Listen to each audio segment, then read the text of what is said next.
La verdadera pelea del siglo, una lucha de titanes, el yin y el yang de los cómics, uno de los temas más difíciles para cualquier creador de contenido neutral, Marvel contra DC. Seguramente tú también has visto lo polémico que es cuando alguien asegura que Marvel es mejor que DC o que Superman le ganaría sin ningún problema a Thor. Comentarios que sirven como una granada ideológica para los fanáticos del mundo entero. Ambas compañías han aportado muchísimo al mundo del cómic y es probable que tú ya tengas a tu favorita, pero en este video vamos a analizar muy a fondo cuál de ellas es realmente la mejor. No olvides dejar tu like del infinito y suscribirte si aún no lo has hecho. Así vas a formar parte de la familia virgen más grande de internet. Y sin más que agregar, prepárate y ponte cómodo porque estamos a punto de iniciar. Mi nombre es Daniel Virgen y nosotros somos Geeks.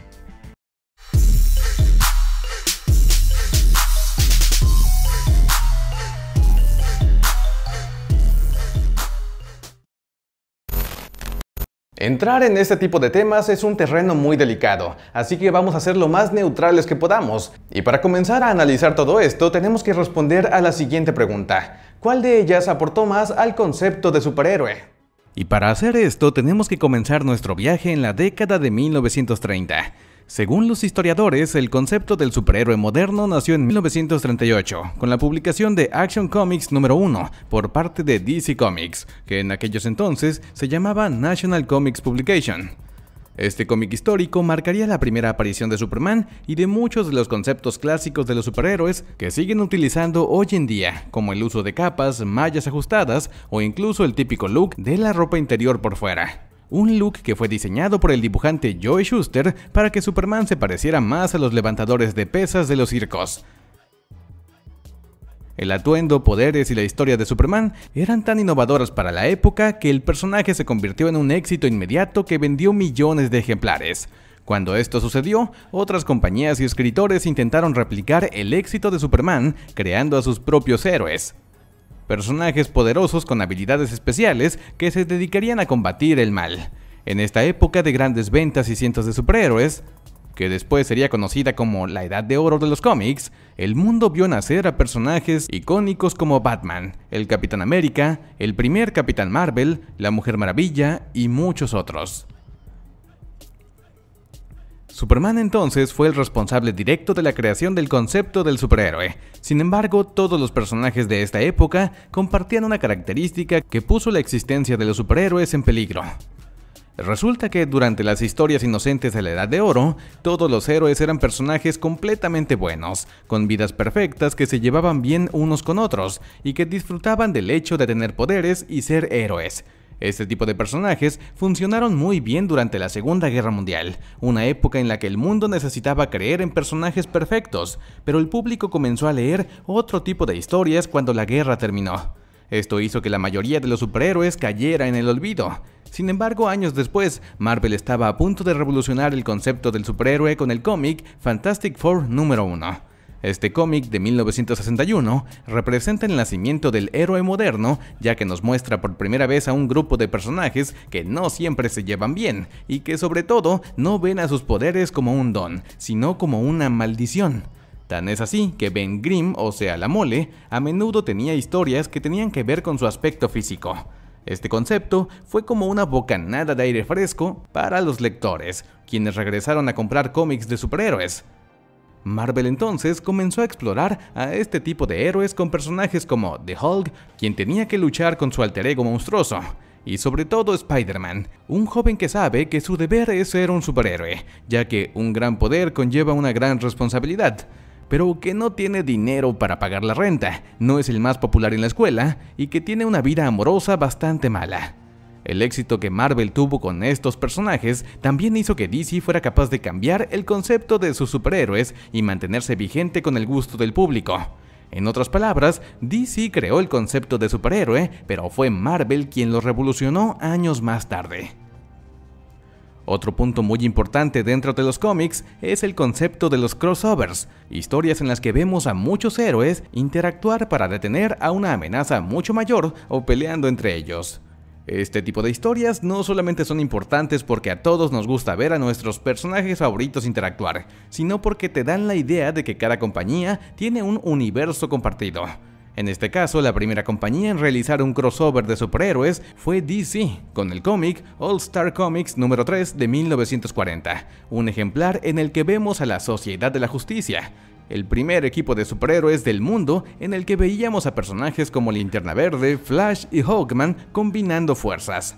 Un par de años después, Marvel hizo lo suyo con el cómic La Antorcha Humana contra el Submarino, aunque aquí ellos no eran parte del mismo equipo, sino que se enfrentaban entre ellos. Sin embargo, ninguno de estos cómics tuvo suficiente éxito. Tal vez estaban muy adelantados a su tiempo y la gente todavía no quería ver a un grupo de superhéroes o de personajes de diferentes historietas reunidos en un solo tomo. Esto cambió cuando DC unió por primera vez a la Mujer Maravilla, Aquaman, Linterna Verde, Flash y el Detective Marciano en un mismo cómic para formar a la poderosa Liga de la Justicia. Un cómic tan exitoso que incluso salvó indirectamente a Marvel de la bancarrota, ya que al ver el éxito de la Liga de la Justicia, un ejecutivo de Marvel le pidió a Stan Lee que creara a un equipo de superhéroes. Fue entonces cuando Stan Lee junto con Jack Kirby crearon a los Cuatro Fantásticos. Durante las siguientes décadas, cada una de las compañías hizo una excelente labor dándole forma a su universo compartido. Marvel, por un lado, era bastante bueno haciendo que sus personajes interactuaran en las historias. De repente veíamos que Spider-Man tenía una aventura con los Cuatro Fantásticos o con Daredevil, mientras que otros héroes se juntaron para formar al primer equipo de los Vengadores. DC, por su parte, tomó el concepto del universo compartido y lo llevó al extremo, convirtiéndolo en un multiverso compartido, ya que en DC los superhéroes compartían historias con sus contrapartes de otros universos, algo que llegó a su clímax con el cómic Crisis en las Tierras Infinitas, el crossover máximo en el que todos los personajes de DC de todo el multiverso se unieron para enfrentar a la amenaza conocida como el Antimonitor. Y aquí es cuando también tenemos que hablar acerca de la evolución de las historias. A pesar de que Marvel revolucionó el concepto del superhéroe durante los años 60, la censura de la época hacía que los superhéroes no pudieran contar historias más maduras, ya que cada cómic era revisado por un comité llamado Comics Code Authority, que se encargaba de que las historias cumplieran con ciertos requisitos. Por poner algunos ejemplos, ninguna historia podía hablar acerca de un gobernante u oficial corrupto, problemas sociales graves o mostrar a los criminales ganando. Esto cambió cuando Marvel publicó la historia El Duende Verde Renace, de 1971, un cómic cuya historia estaba centrada en el abuso de las drogas y en Spider-Man intentando ayudar a su amigo Harry Osborn, quien sufre de una sobredosis. La historia escrita por Stan Lee no iba a ser aprobada por la Comics Code, por lo que Marvel simplemente decidió arriesgarse publicando la historia sin su sello de aprobación. Para su sorpresa, nada de malo sucedió, por lo que las demás compañías decidieron también comenzar a tocar temas más adultos y serios dentro de sus historias. DC entonces publicó unos meses después un cómic en el que vemos a Speedy, ayudante de Flecha Verde, siendo adicto a la heroína y a Linterna Verde peleando contra el racismo. Todos estos cómics contribuyeron a que la Comics Code desapareciera para siempre, dando inicio a una nueva época de historietas, tanto de Marvel como de DC. Unos años más tarde, Marvel publicaría historias transgresoras como God Loves, Man Kills, en la que evidencian el racismo a través de los Hombres X, y DC haría lo suyo durante los años 80 con historias como Watchmen, The Dark Knight Returns y The Killing Joke. Cómics que cambiarían la manera en la que vemos a los superhéroes para siempre y que demostrarían al mundo el potencial que los superhéroes tienen a la hora de contar historias. No obstante, a pesar de que los cómics son muy populares para los superhéroes, definitivamente el cine y la televisión son una parte fundamental de su existencia. ¿Cuántos de nosotros no comenzamos a interesarnos en los cómics por alguna caricatura o película? En el caso de los superhéroes en otros medios, los primeros pasos los dio DC Comics. Series como Batman de Adam West de 1966 y Wonder Woman con Linda Carter de 1975 hicieron que tanto Batman como la Mujer Maravilla se consolidaran como parte de la cultura popular. Sin embargo, el gran éxito vino con la película de Superman de 1978, protagonizada por Christopher Reeves. Lo increíble de esta película es que realmente consolidó al género de superhéroes dentro del cine, ya que contaba con actuaciones muy importantes como la de Marlon Brando y Gene Hackman, además de ser escrita por la misma persona que escribió el guión de la película El Padrino, unos años atrás.